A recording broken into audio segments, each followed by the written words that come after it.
Hey, what's going on, everyone? I hope all of you are doing well. So, I'm going to be reviewing a childhood classic. I think by now everyone has seen this movie. Fair warning, if you have not seen this movie, there will be some spoilers. But I'm going to be reviewing the Robin Williams classic Jumanji. Um, what can be said about Jumanji that really hasn't been said? Like, in all seriousness, what can we say other than this film just being absolutely fantastic? A great story, great performances, at least in my opinion, a great cast. Everybody in this, I think, is fantastic. The CGI, yeah, it's questionable. I do like some of the practical effects that they did with this. I thought was pretty cool. And in a way, if you compared this to the other two films that we have gotten, this is more on the darker side than compared to the other two films, if you really think about it. So, um, to make sure I get everybody's name right, we have Robin Williams, Bonnie Hunt, Kirsten Dunst, and we have Bradley Pierce, who I don't believe continued acting. I think he might have done a few films and then that was it. But uh, Robin Williams plays Alan Parrish, I believe. You have Bonnie Hunt playing Sarah, Kirsten Dunst playing Judy, and then Bradley Pierce playing Peter. So the plot of the film is you have Alan played wonderfully by a child actor who's gone on to do other things. I thought this child actor was really good in his performance. He's another one that kind of just really stopped acting after this film. There might have been one or two films that he did, but he is getting bullied by these kids and he runs off and finds his way to a construction site where he hears this beating of a drum, this thumping, and ends up finding this chest that was pretty much submerged into the wall. And inside of it is a board game called Jumanji. So he ends up taking this board game and, meeting up with Sarah, and they end up playing it. What they don't realize is that the game actually comes to life, and what ends up happening is Alan gets sucked into the game, and over, I think over 30 years end up passing because at that time it was the like mid to I would say early to mid 60s, and him being so gone, you know life goes on, and then we have Peter and Judy. I always get Judy mixed up with another name.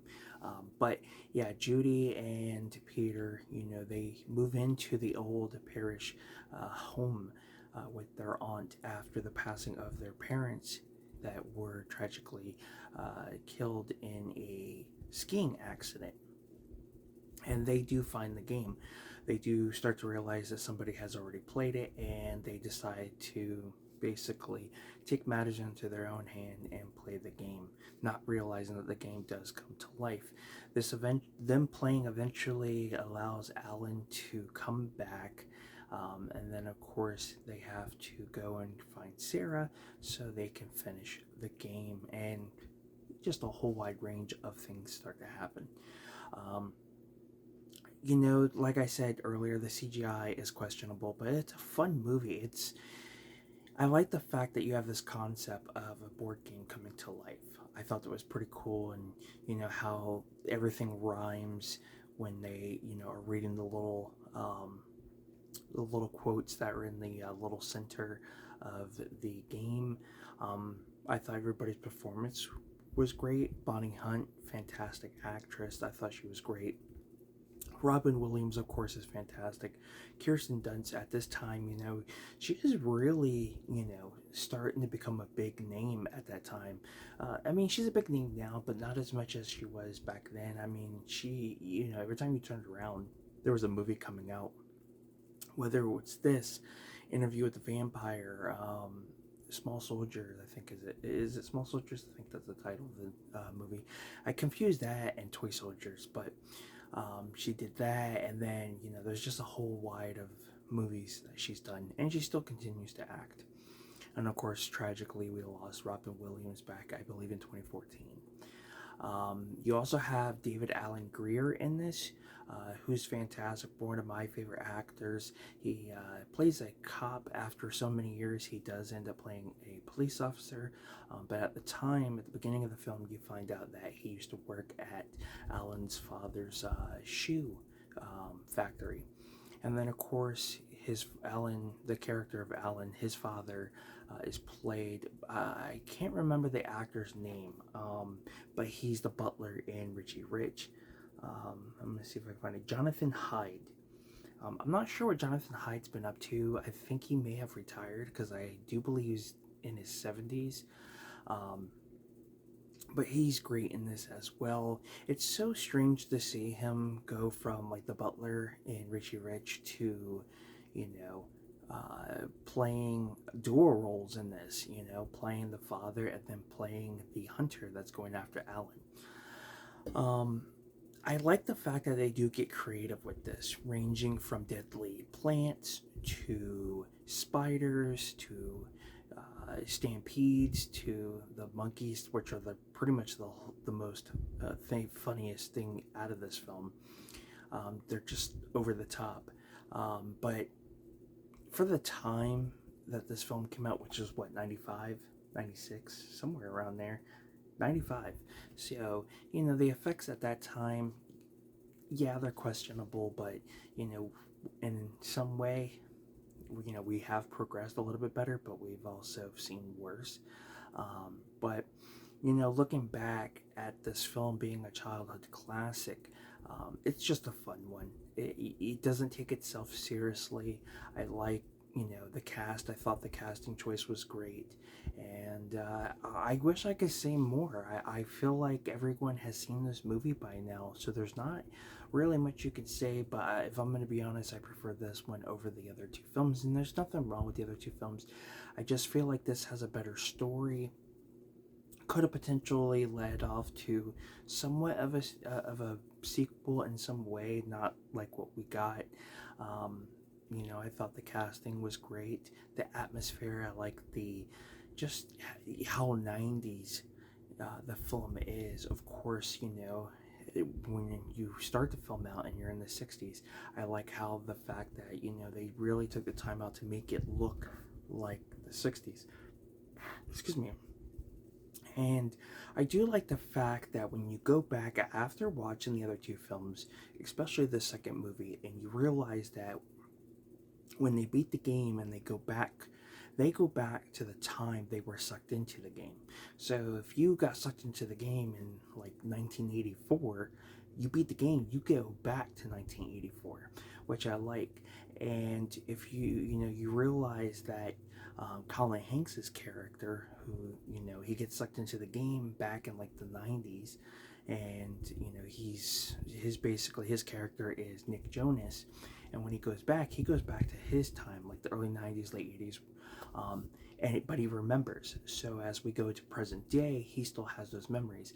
Looking back at the film and then going back to this, you do realize, and this is where the spoiler comes in, that at the end of the movie, when we finally meet Peter and Judy's parents, and the father's actually working for Alan, it's brought up about the ski resort and everything, but you can tell that Alan and Sarah remember. But a lot of times when you watched it, you're like, yeah, I don't think Judy and Peter remember it, but they do. If you watch it and go back after learning about the second movie, you start to realize that, yeah, they remembered. And there's a little, because man, I'm getting a little over the place. I do apologize. One scene specifically, you see, what is her name? Judy smile when they make when Sarah and Alan make the comment that wow, they still can't believe we're seeing them again, and stuff like that. So it's nice to catch on to that after watching the second one.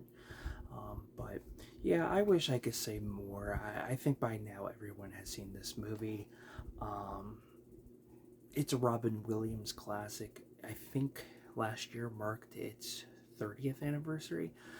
It is available on Blu-ray and 4K. Um, but yeah, I wish we would get a re-release for this. But due to the popularity of the film, we actually ended up getting a board game, which was pretty nice. And I do believe this is actually based off of a book. Do not quote me on that.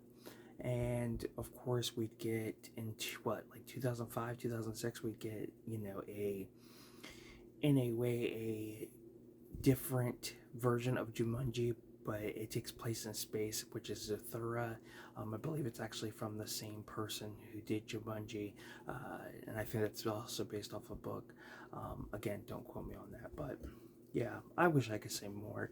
But we're gonna go ahead and take a look at the DVD. Of course, this is, uh, this DVD's been out for a while. Does it? Yeah, 2000. So I remember this design, which has got the zebra stripes. There's the spine, the backing with all the special features and description. You do get some pretty decent features. Actually, I'm wrong. You don't. Yeah, you do. You get a making of documentary. You get a production design documentary. You get storyboards, special effects featurette, crew commentary, and that's pretty much it. You get talent files, which isn't a whole lot, but yeah, just got to take off the permanent marker there. But yeah, great film, and it's a classic, and yeah, that's my review for Jumanji, my review and my thoughts. If you've seen the movie, I would love to hear what your guys' opinion is on the film, and what is your opinion on the sequels? Me personally, they are enjoyable, but I prefer the first movie overall. Just to me has a darker tone to it compared to the other two films. I think the story is a little bit better, and I really wish if we had gotten a sequel, it would have at least been nice to bring the characters back. Maybe they could have gotten a little more creative with the story, but that's not what happened. But nonetheless, thank you guys for tuning in. I hope you guys enjoyed. If you enjoyed it, then give it a thumbs up. It's much appreciated. Don't forget to subscribe to the channel for more content. Hit that bell notification so you guys are notified when I do upload another video. If you guys would like to check out my eBay store, Awesome Things We Love, the link will be down in the description. But with that being said, Film Talk with Mikey, and until next time, you guys have a good one. Take care, and I will see you soon. Peace.